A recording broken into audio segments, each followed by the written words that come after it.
You're watching Cheche live on Citizen TV. Today's guests are Bomet Governor and Chair of the Council of Governors, Isaac Ruto, and the Chairman of the Constitution Implementation Commission, Charles Cheche.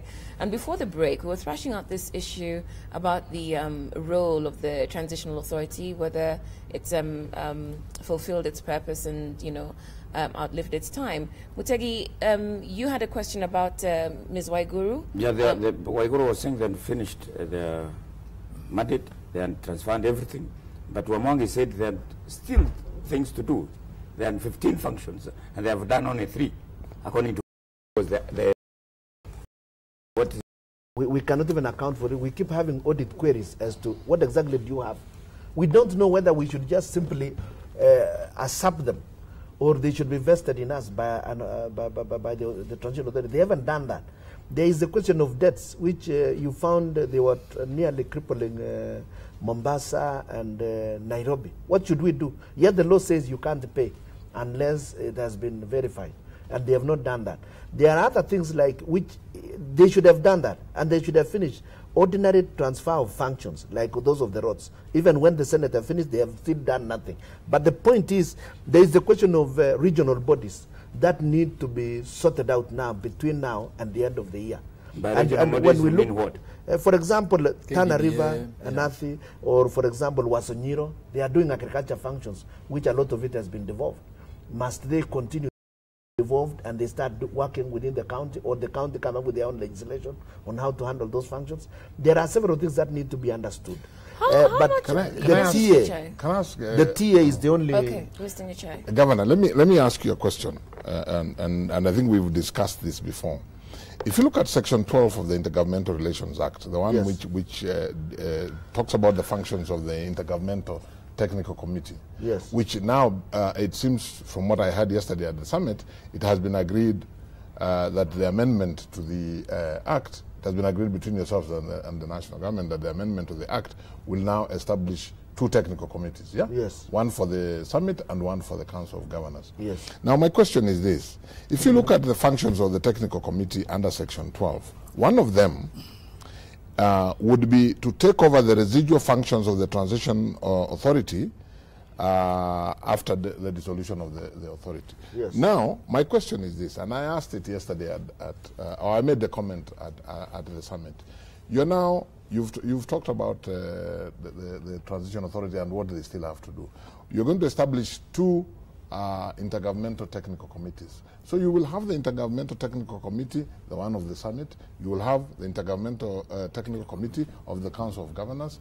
You will have the Transition Authority, and yet the law as it is talks about the taking over of the residual functions. And my question is this, and I asked it yesterday at the summit meeting: is this a prudent way to use public resources?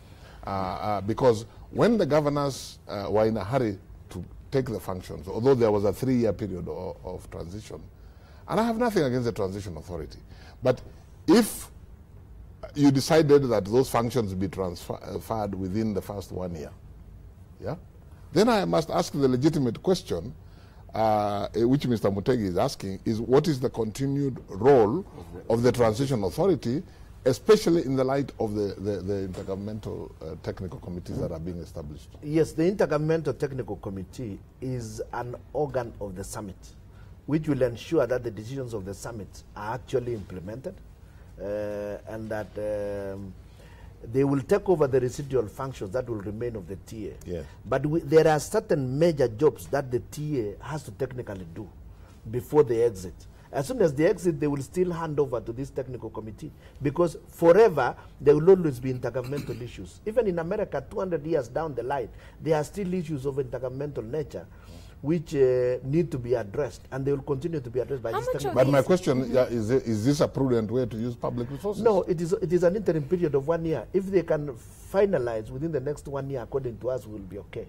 But according to when you check, unless if the amendment before Parliament was going to vest the responsibilities mentioned in the TA Act into that committee. But Section 12 does that. It only talks about residual. Residual just means, Governor, what is remaining of their functions at the point at which they exit. And the point is, and I need to say this, because sometimes the Transition Authority seem to feel like we have a problem with them. No, for me, as far as I'm concerned, even if the same people who are members of the Transition Authority are the ones who are appointed to the technical committee, I have no problem. I am simply asking, is it a prudent way to use public resources to have all this in place when the law allows the technical committee to take over?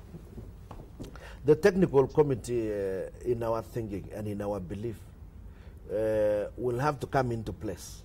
Will have to learn the ropes, and then they will then take over from the TA, probably within a year or several months down the line. But we cannot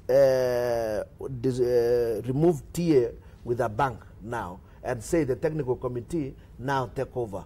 And there is institution. But you are happy, Governor, to take over the functions with the bank? Right. No, those functions were already going on at the counties. It was only supervisory functions that we were taking over. But you could not tell me that agriculture is still at the national level. There is an agriculture officer there. There is a roads officer there. There are all those fellows down there. The technical capacity is existing. Okay, you seem it to is be only under the change of the leadership. Mr. Ruto, instead of Nairobi, it is at the county. Right, Mr. Ruto, you seem to be under a lot of fire. How much of the challenges the Council of Governors faces have to do with communication? Take this from Patrick in Nairobi. Is there a platform for governors and county commissioners to meet and coordinate service delivery? They are both accountable to Wananchi, yet they're busy fighting each other mainly because of lack of communication. And that seems to be across the board. There has been, for more than a year, there has been no issues with the county commissioners. That was only, there was an issue at the beginning. And that was streamlined when we had the first summit. These are the issues only developed last week when we had this, we just want a clarification because the issues that were emanating from OP were quite confusing and scary. But once clarified and the commissioners actually conform to the actual spirit and intention of the Coordination Act, we would have no problem. Yes. I have listened to this lively debate, and I have a feeling that a national conference may be necessary to discuss some sections of the Constitution. Is this possible? In my view, I always support anything to do with public participation. So any conversation, and considering the Constitution belongs to the people, any conversation about the Constitution is always welcome. But I'll say two things. One, many of the issues that we are discussing are not challenges of the Constitution or of the law. They're challenges of implementation, and implementation is about the individuals who are doing this, whether you're talking about the national government, whether you're talking about the county government or Nyachai. Or Nyachai, no problem. Yes.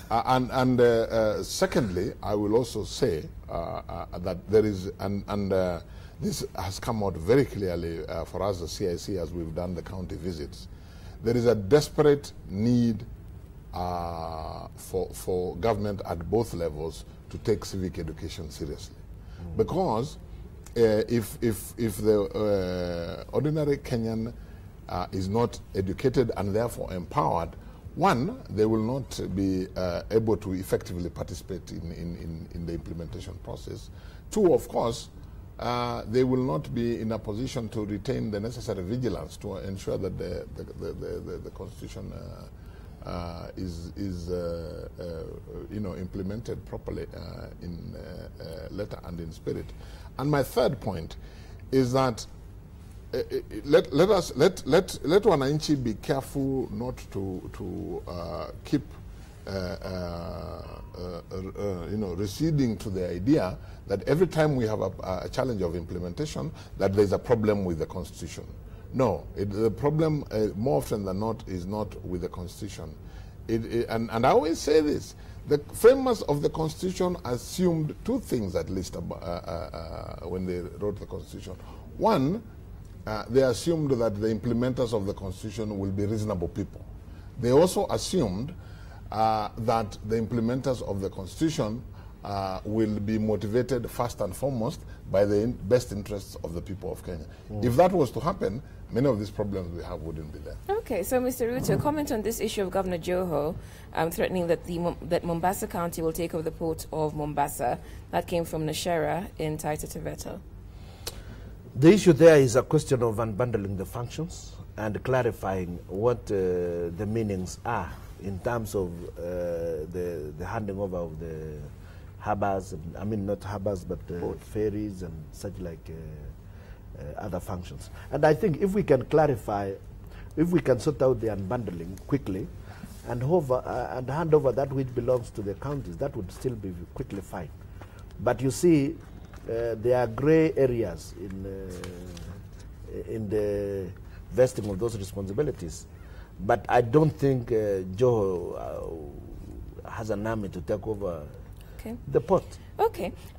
Ask the governor, if they're servant leaders, as he says, then why are they fighting for flags and His Excellency title? Yeah, let me point out that one very clearly, and it should be very clear. One, we believe that there is the Republic of Kenya. And that Republic of Kenya is what the Constitution says, that there is one sovereign, indivisible nation. But there are governments at two levels. The sovereignty of Kenyans is exercised at two levels, at the national level and at the county level. That exercise of sovereignty at the county level is done by the county governments at the county levels and the county assemblies at that level. They exercise that sovereignty, and that exercise of that sovereignty is symbolized by the national flag and the national anthem. And if you were to deny the use of the flags to the counties, what would you expect us to do? Are we still having that sovereignty at that level? Or have you now nationalized it? You know, we are against that law that talks about trying to transform the flag into a national government property. It is not the property of the national government. It is the property of the Republic of Kenya. There is a difference between the president, even as head of state, and as head of the national government. As head of state, he is the president of everybody. He is the head, he symbolizes the nationhood. So there are aspects of nationhood and there are aspects of levels of government. And we should not confuse these things. Okay, hi, I'll tell you this. Very few governors have the guts to defend devolution the way Governor Ruto has done. This country only recognizes gems when they're lost. That came from Jonathan in Makueni. And there are a few people who are lauding your championing of governors and devolution. And there are those who are also thanking us for bringing you on air. They say that they understand devolution in the Constitution much better, and the roles of governors have become clear as a result of this conversation. But there are those who are also criticizing you and saying that you don't understand your role, and that you and your governors are only concerned with the devolution of power and not of about the newspapers, the women representatives have got 2 billion. That I had in Nairobi, they are getting money also to use the awards, and many MCAs are asking that in counties. The World Development Fund. The World Development Fund to be dispersed by them, you know, the laggers. Now, where is that the separation of power? When women give money, the award representatives give money. MPs give money, the senators also want to give money. Where is this end? Who do you want to answer? You. Okay. My view and the view of CIC on this is really quite clear. And it is based on the fact that if you read our constitution, national revenue flows at 2 levels. The national government, the county government, because those are the institutions or the organs that have a responsibility for implementation and the delivery of services. The role of members of parliament, which is similarly the role of members of county assemblies, is legislation, it's representation, and it is oversight. So not execution. Not execution. For us, that is very clear. And one of the things that baffles me most, and when I write my memoirs, I will spend time on this, is why Governor Ruto and the governors who have expressed their views very robustly. Why you have never supported our position on CDF? Because, you know, you are the people with the responsibility. You get national revenue, you raise also, subject to the law, other revenue in order to be able to deliver services. And the national government also delivers. Of CDF, the issue of any other revenue, I think, doesn't want to antagonize politicians. So no, they held to ransom. Doing some little. Why can't that CDF be dispensed by governors? The governors are yet to receive adequate resources as to cover some of those areas. You've just heard us saying we are currently having a serious problem on delivery of service at level 5 hospitals, and in fact healthcare as such. And if we could get what the CRA, if we could be given what the CRA is talking about, then we'll probably consider then taking over all that. But we believe truly the Constitution actually gives us the power to do further devolution to probably the wards, but not to give to the MCAs to give the money. Not to give the money to the MPs to give the money. That is wrong. Because you are mixing. Why can't you are mixing. But we can have by governors. Yeah, you can have a committee doing that job, which is an executive function. And Nyachae's position is correct. Why should the MPs continue to be patrons of CDF? Even if the problem, Governor. Why should it? Yeah. The problem, you know, this is going to be like the proverbial camel. Now, the next thing, and you've seen it coming, is they want the equalization fund also to be channeled through the same process. Yes, and this is the job we expect Nyachae to do and do very well. You're passing the buck. Because you're passing the buck. Nyachae is supposed to oversee the implementation of the Constitution. That's why I'm in court on CDF. I'll join you next week. Thank you. Okay. There's a very quick question, still on transfers as we wind up. Who signs the transfer letter? Several viewers are asking. Who signs the transfer letters? Yeah. As soon as they report to the governor, and I'm speaking as chairman of the Council of Governors, we have agreed that any officer who wants to move from point A to B can just notify the county secretary. The county secretary will write to the Ministry of Devolution. The Ministry of Devolution should give you a reply and a transfer letter within 2 or 3 weeks. In fact, I can almost give you the specific office, but maybe I should not mention. What is the specific office? The specific office that handles that is the office of an administrator in the office of Waiguru called Justa. Okay. She will sort out that. It is a one-stop shop. Okay. And we have agreed between county governments and the national government through consultation. And we've done very well actually with the Ministry of Devolution on that. That's fine. Mr. Nyachae, you have 1 year left to your term. Yes. You and your team have been touring the country to see devolution in progress. What have you found? What are you doing? What are your priorities for the year left? Okay, we have just slightly over a year and a half left to the end of our term. And you're right, over the last 1 year, the focus of our work has enlarged or included the mandate under Section 15 of the 6th schedule, which is to ensure, monitor and ensure the effective implementation of the system of devolved government. Now, as part of this, we have been going around the counties, and we hope that we will eventually go around the 47 counties. And we do this, first of all, to measure what levels of success there has been. So we interact with we engage with the governments, both arms at the county level, the legislature and the executive. And we try and listen to what their challenges are. We try and assist insofar as those challenges are concerned. We interact with the public, because at the end of the day, devolution is about the delivery of services to so what have you found in the time that you and your team have been touring the country? What we have found, the one thing which is almost consistent across the board is that devolution is still very dear to Kenyans. Kenyans want devolution to work because they believe that it will change their lives. But it is also clear that the expectations were high, particularly in terms of how quickly they will begin to see the dividends. Yeah, the dividends. Now, of course, it's not that can't happen as quickly as the citizens expected. But the other thing which is of great concern, and we've already mentioned it in this discussion, and which there is an urgent need to address, is that a lot of Kenyans, the vast majority of Kenyans, are hampered, in terms of their participation and their appreciation of devolution, because they don't have, they're not empowered in terms of education. And this I think is both too, and that,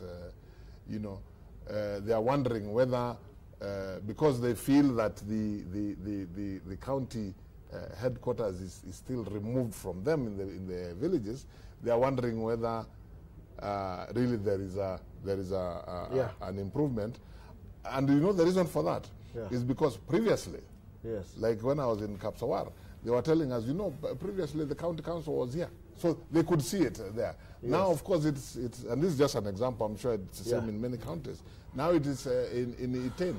So which gives the county government that additional pressure to ensure that the people feel them. Yes. And so what are you doing with the time that you have left?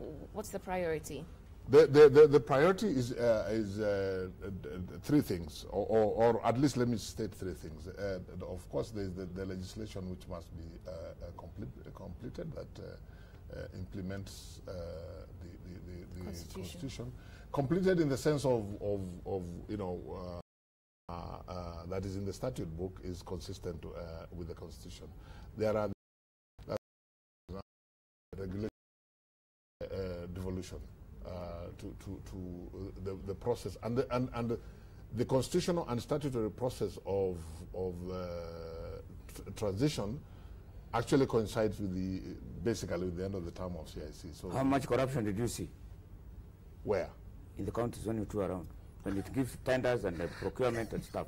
No, I have to confess that we Banamutegi, we are not auditing, so we may not see. If it is there, we may not be seeing it. So somebody else must go there and audit. The Ethics and Anti-Corruption Commission is focusing a number of them. That is okay, because that's their job. Yeah. That is their job.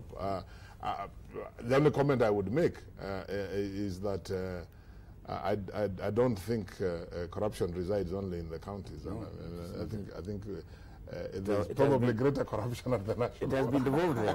It has been devolved. Okay, look, we're winding up. Yeah. And so I will come to the panelists, Mutegi and David. Starting with you, Mutegi. We've heard a lot about the push and pull between the national and county governments, and we've seen that Kenyans are still unsure about certain things, and they've thanked us for this debate. But what do you think in terms of the way the Council of Governors is handling itself, its responsibilities, and communicating with Kenyans, its county citizens, from what we've heard so far? I think there are